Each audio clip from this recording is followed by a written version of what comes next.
3 రోజులకే పెనిమిటిని లేపేసిన భార్య, భర్తను చంపేసి డ్రమ్ములో పెట్టిన భార్య, భర్త ముఖం మీద మెత్తబెట్టి గాలాడకుండా చేసి గుండెపోటుతో జీవిడ్చిందని చెప్పిన భార్య అని ఈ నడుమ వార్తలు వస్తే చూసినాం కదా. అయితే ఈడ మాత్రం భార్య భర్తను చంపలేదు. మరి ఎవరు ఎవరిని చంపినరంటే ఈ వార్తలో చూద్దాం పాండ్రి. సర్ప్రైజ్ ఇస్తానని ప్రియుణ్ణి ఇంటికి పిలిచి కుర్చీల కట్టేసి పెట్రోల్ పోసి నిప్పంటించి తగలబెట్టింది ఇగో ఈ ప్రియురాలు.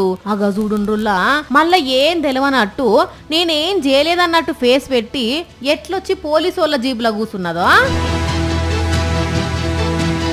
కర్ణాటక రాష్ట్రం బెంగుళూరు ఈమె గారిది. పేరు ప్రేరణ, ప్రియుని పేరు కిరణ్ అట. ఒక్క ఆఫీస్లోనే కొలువు చేసుకుంటా లవ్ల వాడి ఏడాది నుంచి ఫోన్లు మాట్లాడుకుంటున్నారట.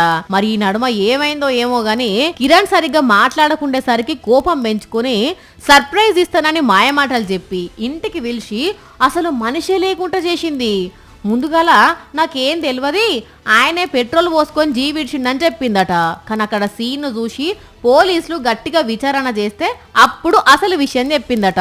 కానీ చూడుండ్రుల్లా ఎంత ధైర్యం ఉన్నదో ఈమె గారికి. సర్ప్రైజ్ అని చెప్పి కొత్తగా ఐ లవ్ యూ చెప్తా అని మాట ఇచ్చి కుర్చీలో కట్టేసి ప్రాణం తీసిందంటే ఎంత క్రిమినల్ మైండ్తో ఉన్నదో అర్థం చేసుకోండి. ఇన్ని రోజులు భార్యలే భర్తలను చంపుతుంటే చూసినాం, ఇప్పుడు ప్రియురాళ్ళు కూడా ప్రియులను చంపేకాడికి వచ్చింది పోన్రి ముచ్చట.